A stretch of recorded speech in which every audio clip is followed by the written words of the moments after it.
ጤና ይስጥልኝ እንደምን አምሽታችኋል ውድ ተመልካቾቻችን ከአባይ ቴሌቪዥን የሚተላለፍላችሁ የዕለተ ሰኞ መጋቢት 21 ቀን 2018 ዓ.ም አውደ ዜና ተጀምሯል። በምሽቱ የዜና ወጃችን በርካታ ዘገባዎችን ወደ እናንተ እናደርሳለን።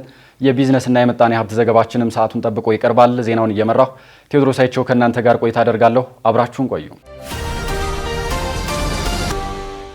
በመጀመሪያው ክፍለ ጊዜ መረጃ ጥንቅር ሰዓታችን ስናልፍ በታጣቂዎች አደረጃጀት እስከ ኮር አዛዥነት የደረሰ ኃላፊነት እንደነበረው የተገለጸው ፍቅሩ ሙልዬ የሰላም አማራጭን መቀበሉ መነገሩን የሶማሌ ክልል ኮሚኒኬሽን ቢሮ በክልል መንግስትና አመራር ላይ ተሰንዝሯል ያለውን ሐሰተኛ ውንጀላ ማጣጣሉን ሌተናል ጀነራል ታደሰ ወረደ በትግራይ ክልል ለመፈጸም የገቡትን ቃል ሳይፈጽሙ የአንድ ዓመት የስልጣን ጊዜያቸው ተጠናቋል ሲሉ የስምረት ፓርቲ ከፍተኛ አመራር መግለጻቸውን ጨምሮ ሌሎች መረጃዎችንም ይዘንላችሁ ቀርበናል። አብራችሁን ቆዩ። በታጣቂዎች አደረጃጀት እስከ ኮር አዛዥነት የደረሰ ኃላፊነት እንደነበረው የተገለጸው ፍቅሩ ሙልዬ የሰላም አማራጭን መቀበሉ ተነገረም። በሰሜን ወሎ ዞን ላሊበላና አካባቢው በትጥቅ ትግል ሲንቀሳቀስ የነበረው ፍቅሩ ሙልዬ የሰላም አማራጭን ተቀብሎ መግባቱ ተገልጿል። ላለፉት ዓመታት በሰሜን ወሎ በላሊበላና በአካባቢው በጫካ ሲንቀሳቀስ የነበረው ፍቅሩ ሙልዬ የሰላም አማራጭን ተቀብሎ ገብቷል ሲል የአማራ ክልል ኮሚኒኬሽን ቢሮ አስታውቋል። ፍቅሩ ሙልዬ በታጣቂዎች አደረጃጀት እስከ ኮር አዛዥነት የደረሰ ኃላፊነት እንደነበረውም ኮሚኒኬሽን ቢሮው ገልጿል። በአማራ ክልል ዘላቂ ሰላምን ለማረጋገጥ በመንግስትና በታጣቂ ኃይሎች መካከል ተደጋጋሚ ውይይት ሲደረግ መቆየቱም ተገልጿል።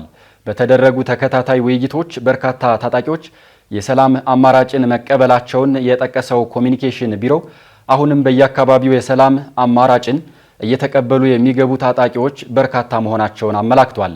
ፍቅሩ ሙልዬ አማራን ነፃ እናወጣለን ብለን ታግለን አሁን ሰከን ብለን ሁኔታውን ስንመለከት የአማራን ሕዝብና ሀገራችንን ለአደጋ የሚጋለጥ ደረጃ ላይ በመድረሱና ዓላማችን በውስጣችን ባሉ ሆዳሞች በህወሓትና በውጭ ኃይሎች መጠለፉን ተረድቻለሁ ማለቱን የዘገበው ደግሞ ኢዜአ ነው። እኔ የህወሓት ፍላጎት አስፈጻሚ ባለመሆኔ መንግስት ያደረገልኝን ጥሪ በመቀበል የትጥቅ ትግሉን በማቆም ወደ ሰላም ህይወት ገብቻለሁ ማለቱም ተዘግቧል። ችግሮች ካሉ በሰላማዊ መንገድ ብቻ መፈታት እንዳለባቸው በማመን ሀገሬንና ህዝቤን ለመካስ ወደ ሰላማዊ ትግል ተቀላቅያለሁ ሲል መግለጹም ተጠቅሷል። የሶማሌ ክልል ኮሚኒኬሽን ቢሮ በክልል መንግስትና አመራር ላይ ተሰንዝሯል ያለውን ሐሰተኛ ውንጀላ አጣጣለ። የሶማሌ ክልል መንግስት ኮሚኒኬሽን ቢሮ ጸረ ኢትዮጵያዊ ሲል የገለጸው ኃይል በክልሉ መንግስትና አመራር ላይ ሰፊ የስም ማጥፋት ዘመቻ እያካሄደ መሆኑን ባወጣው መግለጫ አስታውቋል። ቢሮው ባወጣው መግለጫም ኢትዮጵያውያንን እርስ በርስ የማጫረስ አጀንዳው ከሽፎበታል ያለውን ይህንን ቡድን የሀገር አንድነትንና ደህንነት ተቆርቋሪ ሆኖ የሶማሌ ክልል መንግስትና አመራርን ተገንጣይና አሸባሪ ብሎ በተከፋይ አፈቀላጤዎቹ በኩል ጣት ለመቀሰር ዳርቷል ብሏል። አያይዞም የክልሉ ህዝብ በለውጡ መንግስት በመሰረተ ልማትና በፖለቲካ ተጠቃሚ በሆነበት በዚህ ወቅት ጸረ ኢትዮጵያ አመለካከት ያለው ለማስመሰል ተንቀሳቅሷል ያለ ሲሆን የክልሉን ገጽ ለማበላሸትና የህዝቡን የለውጥ ተስፋ ለማጨለም አጀንዳ ቀርጸው የሚንቀሳቀሱ ኃይሎች የሴራ ትንተናና የተዛባ መረጃዎችን ያካተተ የሚዲያ ጦርነት አጠናክረው ቀጥለዋል ሲል ምላሽ ሰጥቷል።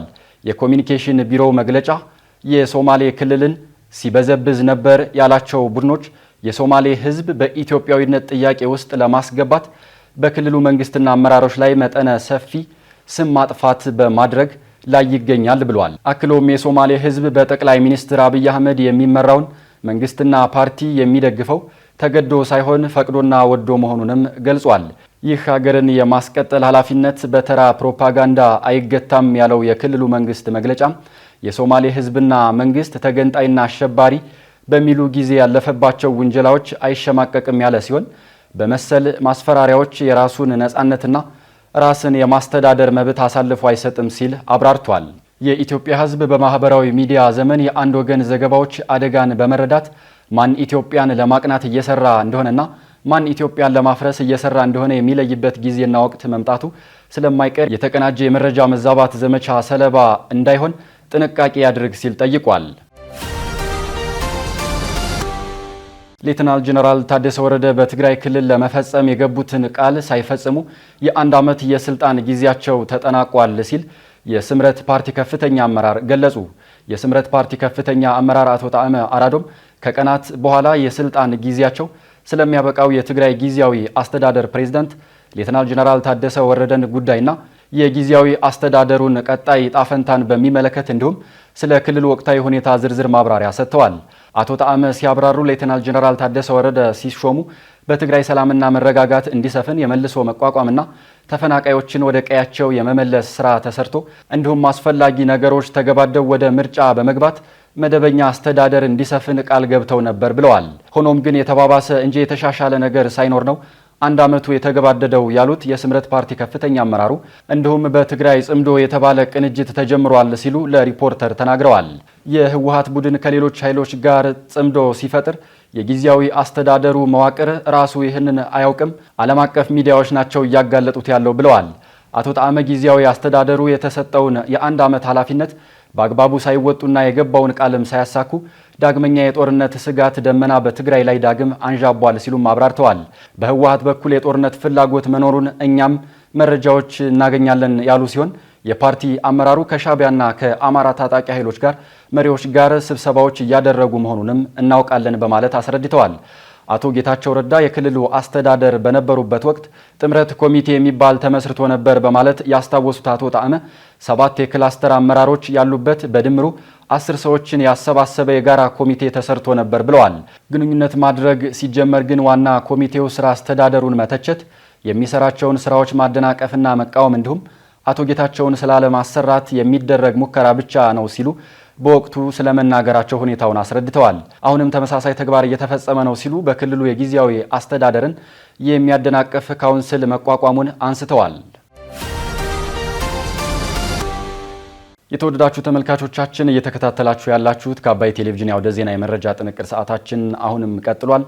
ወደ ሁለተኛው ዙር ጥንቅራችን ስናልፍ ደግሞ የአዲስ አበባ ከተማ አስተዳደር ገቢዎች ቢሮ ሰራተኞቹ በመደበኛው የስራ ሰዓት የእጅ ስልክን እንዳይጠቀሙ መወሰኑን የኦሮሚያ ክልል መንግስት ከ3 የክልሉ ከተሞች ውጪ በህገወጥ መንገድ ተገንብተዋል ላላቸው ቤቶች የባለቤትነት ማረጋገጫ ሊሰጥ መሆኑን መግለጹን ጨምሮ ሌሎች ዜናዎችን ዘነበ ህሉፍ እንደሚከተል ያቀርባቸዋል። በድጋሚ አብራችሁን ቆዩ።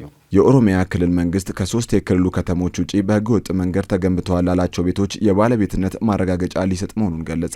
የኦሮሚያ ክልላዊ መንግስት ከ3 የክልሉ ከተሞች ውጪ ባሉ አካባቢዎች በህገወጥ መንገድ ግንባታቸው ተካሂዷል ላላቸው ቤቶች የባለቤትነት ማረጋገጫ ሰነድ ሊሰጥ መሆኑን አስታውቋል።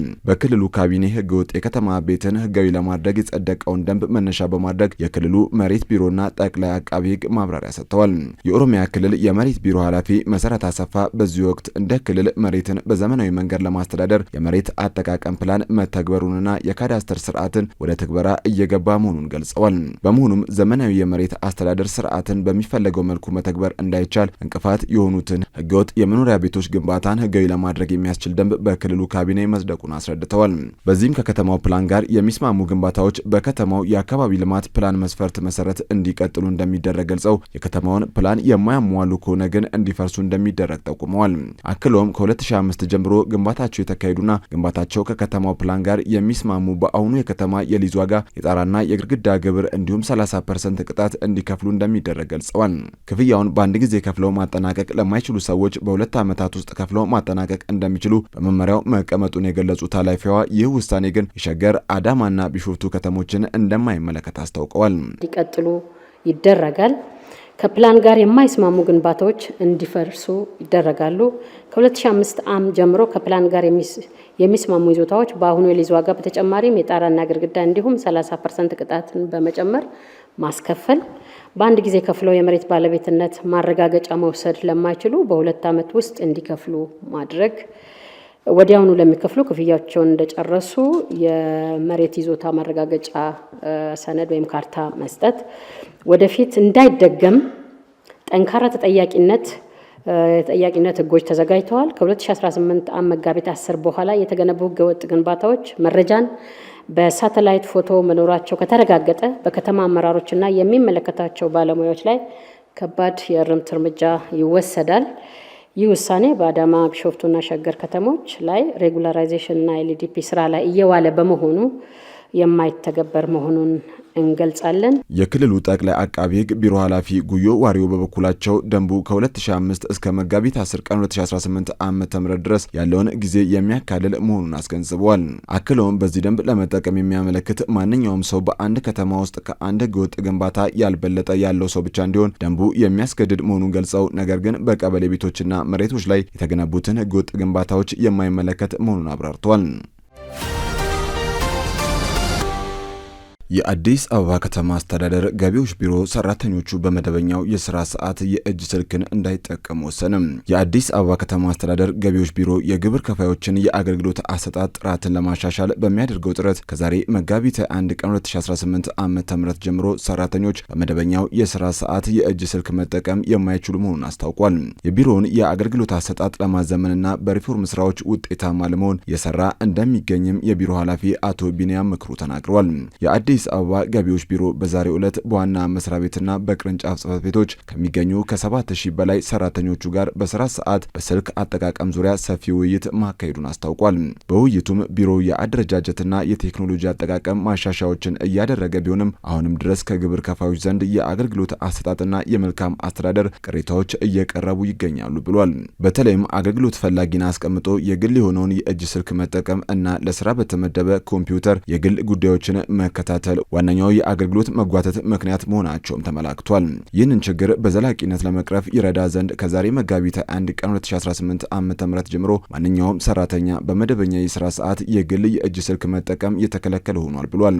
በቢሮ የሞደርናይዜሽን ዘርፍ ምክትል ቢሮ ኃላፊ አቶ መሐመድ አብዱራህማን በበኩላቸው ተቋሙ የአገልግሎት አሰጣጡን ለማዘመን በርካታ አዳዲስ አሰራሮች መተግበራቸውን በማንሳት በስራ ሰዓት የእጅ ስልክ መነካካት፣ የሶሻል ሚዲያዎችን መጠቀም በአገልግሎት አሰጣጡ ላይ ከሚያሳድሩ ተጽዕኖ በመነሳት ተከለከለ መሆኑን ተናግረዋል። ሁሉም ሰራተኞች ለግብር ከፋዮች ያለ አድሎ ተገቢውን አገልግሎት መስጠት እንደሚገባቸው አክለዋል።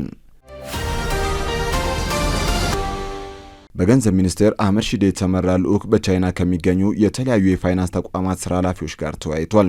አቶ አህመድ ሺዴን ጨምሮ የብሔራዊ ባንክ ገዢ ዶክተር ኢዮብ ተካልኝ፣ የኢትዮጵያ አየር መንገድ ከፍተኛ አመራሮችና በቻይና የኢትዮጵያ አምባሳደር ተፈራ ደርበውን ያካተተው ልዑክ ከቻይና ኤግዚም ባንክ፣ ከቻይና ኢንዱስትሪና ንግድ ባንክ እንዲሁም ከቻይና ልማት ባንክ ስራ ኃላፊዎች ጋር መወያየቱ ታውቋል። ጉብኝቱ በሂደት ላይ የሚገኘውን የዕዳ ሽግሽግን በተመለከተ ውይይት ማድረግን ጨምሮ ለግዙፉ የቢሾፍቱ አውሮፕላን ማረፊያ ግንባታ የገንዘብ አማራጮችን ለመፈለግ ያለመ መሆኑ ተገልጿል። የገንዘብ ሚኒስቴር አህመድ ሺዴ በዕዳ ሽግሽግ ላይ የተደረገው ውይይት አመርቂ ውጤት ያስገኘ መሆኑን ጠቅሰው የመንግስትን የኢኮኖሚ እሳቤ መሬት ማውረድ የሚያስችል መሆኑንም ተናግረዋል። ግንኙነቱ ይበልጥ ተጠናክሮ እንደሚቀጥል በማስረዳት የቻይና ፋይናንስ ተቋማት ለቢሾፍቱ አውሮፕላን ማረፊያ ግንባታ ድጋፍ እንደሚያደርጉም አቶ አህመድ ሺዴ ጠይቋል። የቻይና የፋይናንስ ተቋማት በበኩላቸው ለኢትዮጵያ የኢኮኖሚ ሪፎርም አስፈላጊውን ድጋፍ እንደሚያደርጉም ገልጸዋል። ሁለቱ ወገኖች ኢትዮጵያና ቻይና በፋይናንስ መሰረተ ልማቶች ዘርፍ ያላቸውን ግንኙነት በሚያጠናክሩበት ሁኔታ ላይ ከስምምነት መድረሳቸውን ከገንዘብ ሚኒስቴር ያገኘነው መረጃ ያመለክታል። በዝርዝር ወደ ያዝነው መረጃ ስናልፍ ደግሞ ኢራን በሆርሙዝ በኩል የሚያልፉ መርከቦችን ለማስከፈል ሕግ ልታጸድቅ መሆኑ ሲገለጽ፣ የአሜሪካው ፕሬዝዳንት ዶናልድ ትራምፕ በበኩላቸው የሆርሙዝ ወሽመጥ በአፋጣኝ የማይከፈት ከሆነ የኢራንን የነዳጅና የኤሌክትሪክ ይዞታዎችን ሙሉ በሙሉ ለማውደም ማስጠንቀቃቸውን፣ ይህ በእንዲህ እያለ በእስራኤል ነዳጅ ማጣሪያ ላይ በተፈጸመ ጥቃት የእሳት አደጋ መከሰቱን ጨምሮ ሌሎች ዝርዝር መረጃዎችን ዘሮፋይል ሀብታሙ እንደሚከተለው ያቀርባቸዋል። በሆርሙዝ ለሚያልፉ መርከቦች ሕግ የምታጸድቀውን ኢራን ትራምፕ በድጋሚ ዛቱባት። ኢራን በሆርሙዝ በኩል የሚያልፉ መርከቦችን ለማስከፈል ሕግ ልታጸድቅ መሆኑ ሲገለጽ፣ የአሜሪካው ፕሬዝዳንት ዶናልድ ትራምፕ በበኩላቸው የሆርሙዝ ወሽመጥ በአፋጣኝ የማይከፈት ከሆነ የኢራንን የነዳጅና ኤሌክትሪክ ይዞታዎች እንደሚያጋዩና ሙሉ በሙሉ እንደሚያወድሙ ማስጠንቅቀዋል። ፕሬዝዳንቱ በትሩዝ ሶሻል ማህበራዊ ሚዲያ ላይ መሰል ዛቻ ሲያሰሙ የአሁኑ የመጀመሪያው አለመሆኑ የተገለጸ ሲሆን ኢራን የሆርሙዝ ወሽመጥን እንድትከፍት ያስቀመጡትን ገና ገደብ ሲያራዝሙ መቆየታቸውም ይታወቃል። ትራምፕ የሆርሙዝ ወሽመጥን እንዲከፈት አስቀምጧቸው የነበሩ ቀነ ገደቦችን ያራዝሙባቸው ቀናት መጋቢት 12 ቀን 2018 ዓ.ም ኢራን የሆርሙዝ ወሽመጥን በ48 ሰዓታት ውስጥ እንድትከፍት ጊዜ የሰጡበት ቀነ ገደብ እንዲሁም መጋቢት 17 ቀን 2018 ያስቀመጡት ቀነ ገደብ በ5 ቀናት እንደሚያራዝሙ ያስታወቁት የኢራን መንግስት ያቀረበውን ጥያቄ ተከትለው መሆኑንም መግለጻቸውም አይዘነጋም። ትራምፕ በአሁኑ መግለጫቸው ደግሞ ከኢራን አዲስ አመራሮች ጋር ቆፍጠን ያለ ውይይት ማድረጋቸውንም አስታውቀዋል። ውይይቱ በኢራን እየፈጸመን ያለውን ወታደራዊ ኦፕሬሽን ሊያስቆም ይችላልም ብለዋል። ሆኖም ግን በአጭር ጊዜ ውስጥ ስምምነት ላይ የማይደረስ ከሆነ ከሆነ አሜሪካ ተወዳጅ ቆይታዋን ታገባድዳለች ሲሉም ትራምፕ አስጠንቅቀዋል። በሌላ በኩል ደግሞ የኢራኑ የፓርላማ ወሳኙን የሆርሙዝ የባህር ወሽመጥን በተመለከተ የተዘጋጀውን አዲስ ሕግ በተቻለ ፍጥነት ይጸድቃል ሲልም አስታውቋል። በታቀደው አዲስ አሰራር መሰረት ያለ ኢራን ፍቃድ ምንም አይነት ጭነት በሆርሙዝ በኩል እንዲያልፍ እንደማይፈቅዱ የኢራኑ የፓርላማ አባል አላዲን ቦሩጀርዲ ተናግረዋል። ቦሩጀርዲ አክለውም የደህንነትን መጠበቅና ለሚያልፉ መርከቦች አገልግሎት መስጠት ወጪዎችን የሚጠይቅ በመሆኑ በወሽመጡ በኩል የትራንስፖርት ክፍያ ለመሰብሰብ የሚያስችል ማዕቀፍ መዘርጋት አለበትም ብለዋል። ኢራን ከኒውክሌር ጦር መሳሪያዎች መስፋፋት ጋር በተያያዘ ከፈረመችው ስምምነት የምትወጣበት ጊዜ ደርሷል ሲሉ የተናገሩት የፓርላማ አባሉ እስራኤልና አሜሪካ በኢራን ላይ የኒውክሌር መሳሪያ ላይ የፈጸሙትን ጥቃት ተከትሎ በስምምነቱ ውስጥ መቆየት ተገቢነቱ እንደሌለው ማስረድተዋል። ይህ በእንዲህ እያለ በእስራኤል ነዳጅ ማጣሪያ ላይ በተፈጸመ ጥቃት የእሳት አደጋ መከሰቱም ተገልጿል። ከኢራን የተተኮሰ ሚሳኤል በእስራኤል የአየር ኃይል ከከሸፈ በኋላ የተፈጠረው ስብርባሪ በነዳጅ ማጣሪያ ተቋም ላይ ማረፉን ተከትሎ የእሳት አደጋ መነሳቱም ተገልጿል። ጥቃቱ ባዛን ኦይል በተባለ የእስራኤል ነዳጅ ማጣሪያ ተቋም ውስጥ የነዳጅ ታንከርና የኢንዱስትሪ ህንፃ ላይ ነው የተባለ ሲሆን በተነሳው የእሳት አደጋ ምክንያት ከነዳጅ ማጣሪያው ጭስ ወደ ላይ ሲወጣ የሚያሳይ ምስል መሰራጨቱም ተመላክቷል። የሀገሪቱ የእሳትና አደጋ መከላከያ በወጣው መግለጫ መሰረት በሰው ላይ የደረሰ ጉዳት የለም ያለ ሲሆን በተቋም ውስጥ በተለያየ ቦታ ሆኖ በእሳት አደጋው ምክንያት መውጣት ያልቻሉ ሰዎችን ለማትረፍ ርብርብ እየተደረገ ነውም ብሏል። በተጨማሪም በደቡባዊ ሊባኖስ በትላንትናው ዕለት 2 የእስራኤል ወታደሮች ጸረ ታንክ ከተተኮሰባቸው በኋላ 6 ወታደሮቹ ከፍተኛ ጉዳት እንደደረሰባቸው ጦሩ በሰጠው መግለጫ ላይም ገልጿል። እስራኤል በሊባኖስ ወታደራዊ ዘመቻ ዳግም የጀመረችው በኢራን የሚደገፈው ሄዝቦላ ሮኬቶችን ወደ ሰሜናዊ እስራኤል ማስወንጨፉን ተከትሎ መሆኑም ተዘግቧል። ሄዝቦላ የኢራን ጠቅላይ መሪ መገደላቸውን ተከትሎ ለቴህራን ያለውን አጋርነት ለመግለጽ በሚል ሚሳኤሎችን ማስወንጨፉን ቀጥሎበታልም ተብሏል። እስራኤል ጦርነቱ ከተጀመረ ጊዜ አንስቶ በሊባኖስ ባካሄደችው ዘመቻ ከ1000 በላይ ሊባኖሳውያን መገደላቸውን የሀገሪቱ ጤና ሚኒስቴር ይፋ ያደረገ ሲሆን እስራኤል ደቡባዊ ሊባኖስን የመቆጣጠር ፍላጎት እንዳላትና በሄዝቦላ ታጣቂዎች ላይ የእግረኛ ጦር ማሰማራትንም ጠቁመዋል። የአባይ ቴሌቪዥን የምሽት ዘገባዎች እንደቀጠሉ ናቸው። ውድ ተመልካቾቻችን፣ አሁን ደግሞ የቢዝነስና የምጣኔ ሀብት ጉዳዮች ወደ እናንተ የሚደርሱበት ሰዓት ላይ ደርሰናል። መረጃዎቹን ደግሞ ራቢአ ከድር ታቀርባቸዋለች። በድጋሚ አብራችሁን ቆዩ። ዘማይ አስመጪና ላኪ 1680 የኤሌክትሪክ ተሽከርካሪዎችን በማሰማራት አዲስ የትራንስፖርትና የዲጂታል ክፍያ አገልግሎት ጀመረ። ዘማይ አስመጪና ላኪ የሀገሪቱን የትራንስፖርት ዘርፍ ወደ ተሻለ የቴክኖሎጂ ምዕራፍ የሚያሸጋግሩ ናቸው የተባሉ ዘማይ ጉዞና ዘማይ ብር የተሰኙ አገልግሎቶችን ትናንት መጋቢት 20 ቀን 2018 በመስቀል አደባባይ በይፋ አስመርቋል። ኩባንያው አገልግሎቱን የጀመረው ሙሉ ለሙሉ በኤሌክትሪክ የሚሰሩ 1680 ዘመናዊ ተሽከርካሪዎችን ወደ ስራ በማሰማራትም ነው። ድርጅቱ ያሰማራቸው ተሽከርካሪዎች ከድምፅና ከጭስ ብክለት ነፃ መሆናቸውም ተገልጿል። የመነሻ ዋጋ 100 ብር ሆኖ በኪሎ ሜትር 12 ብር ብቻ ይታሰባልም ተብሏል። አሽከርካሪዎቹ በስነ ምግባር የሰለጠኑ መሆኑን የተናገረው ድርጅቱ ለተጓዦችና ለንብረታቸው ሙሉ ኃላፊነት እንደሚወስድም አስታውቋል። በቀጣይ የተሽከርካሪዎቹን ቁጥር ወደ 30 ሺህ ለማሳደግ ግብ ተቀምጧልም ብሏል። ከጉዞ አገልግሎቱ ጋር ተያይዞ የቀረበው ዘማይ ብር የክፍያ መተግበሪያ ደንበኞች ክፍያቸውን በቀላሉ እንዲፈጽሙ የሚያስችላቸው መሆኑን የድርጅቱ ዋና ስራ አስኪያጅ አቶ ሰይድ መሐመድ ተናግረዋል። መተግበሪያውን ተጠቅመው ክፍያ የሚፈጽሙ ደንበኞች የ20% ቅናሽ ተጠቃሚ ይሆናሉ ተብሏል። መተግበሪያው በሀገሪቱ ካሉ ሁሉም ባንኮችና ከቴሌብር ጋር የተያያዘ በመሆኑ ለማንኛውም የገንዘብ ዝውውር አገልግሎት እንደሚውልም ተገልጿል።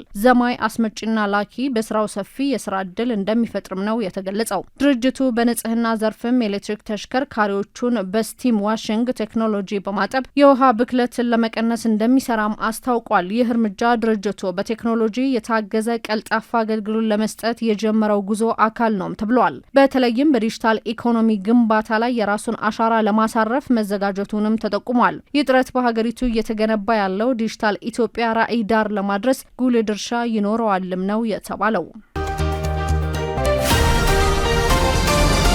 ጊፍት ሪል ስቴት ለአንድ ወር የሚቆይ 15 በመቶ የዋጋ ቅናሽ ያደረገበት የቤት ሽያጭ ኤክስፖ በይፋ አስጀመረ። በኢትዮጵያ የሪል ስቴት ዘርፍ ቀዳሚ ከሆኑ ድርጅቶች አንዱ የሆነው ጊፍት ሪል ስቴት የፋሲካ በዓልን ምክንያት በማድረግ ለአፓርትመንትና ለንግድ ሱቆች የሚውሉ ልዩ የዋጋ ቅናሽ ማድረጉን አስታውቋል። ሪል ስቴቱ መጋቢት 19 ቀን 2018 ባወጣው መግለጫ መሰረት ደንበኞች ለሚገዟቸው ቤቶች የ15% የዋጋ ቅናሽ ተጠቃሚ ይሆናሉ ብሏል። ከዚህ በተጨማሪ ደንበኞች ቤቶችን በቀላሉ መግዛት እንዲችሉ የቅድመ ክፍያ መጠኑን ወደ 2% ዝቅ ማድረጉንም ገልጿል። ይህ ልዩ የሽያጭ መርሃ ግብር ከመጋቢት 19 እስከ ሚያዝያ 19 ቀን 2018 ለአንድ ወር የሚቆይ ሲሆን በድምሩ 1200 ቤቶች ለሽያጭ መቅረባቸውም ተገልጿል። ጊፍት ሪል ስቴት በአሁኑ ወቅት በአዲስ አበባ በተለያዩ ሳይቶች ሰፋ ያሉ የመኖሪያ መንደሮችን እየገነባ መሆኑን አስታውቋል። የጊፍት ሜትሮፖሊታን መንደር በተባለው ደግሞ 4000 ቤቶች በላቀ ጥራት በመገንባት ላይ ይገኛሉም ሲል ተናግሯል። እንዲሁም በሌሎች ሳይቶች ደግሞ በቦሌ መድኃኔዓለም በ6 ኪሎ በ22 ማዞሪያ በተክለ ሃይማኖትና በሌሎች አካባቢዎች ከ16000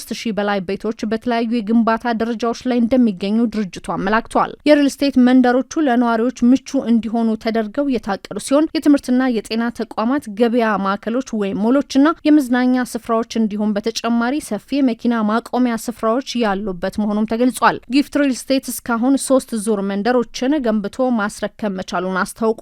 ከዚህ በተጨማሪ በ165000 ካሬ ሜትር ላይ በሲኤምሲና በፈረስ ቤት 3 ትላልቅ መንደሮችን ገንብቶ ለማህበረሰቡ ማስረከቡንም ተናግረዋል።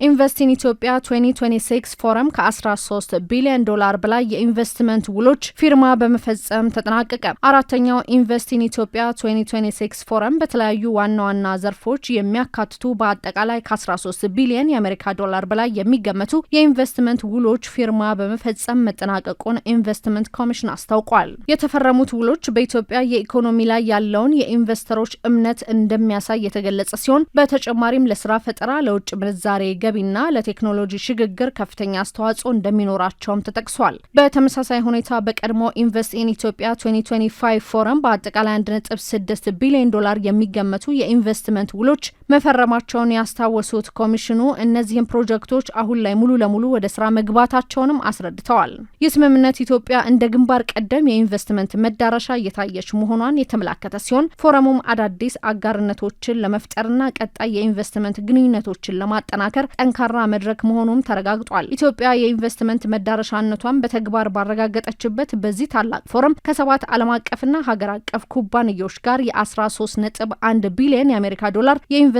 ስምምነት ተፈርሟል። ስምምነት ካደረጉት ኩባንያዎች መካከል ሚንግ ያንግ ስማርት ኢነርጂ በታዳሽ ኃይል በሃይድሮጅንና በግሪን አሞኒያ ምርት ዘርፍ ከ10 ቢሊዮን ዶላር በላይ የሚገመት ፕሮጀክት የሚገነባ ሲሆን ግሎባል ፊውቸር ኢንቨስትመንት በበኩሉ በማኑፋክቸሪንግ ዘርፍ ልዩ የኢኮኖሚ ቀጠና ለመገንባት 2 ቢሊዮን ዶላር ከፍተኛ ካፒታል መድቧል።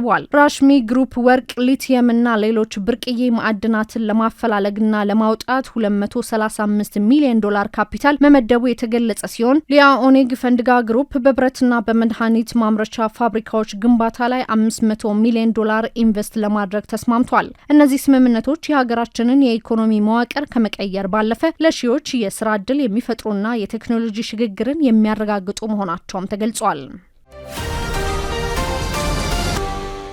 ስትከታተሉት የነበረው የዕለተ ሰኞ መጋቢት 21 ቀን 2018 ዓ.ም የአባይ ቴሌቪዥን ያወደ ዜና የመረጃ ጥንቅር ሰዓታችን ይህንን ይመስል ነበር። በያላችሁበት መልካም ምሽት እንዲሆንላችሁ ተመኘን። መልካም ምሽት።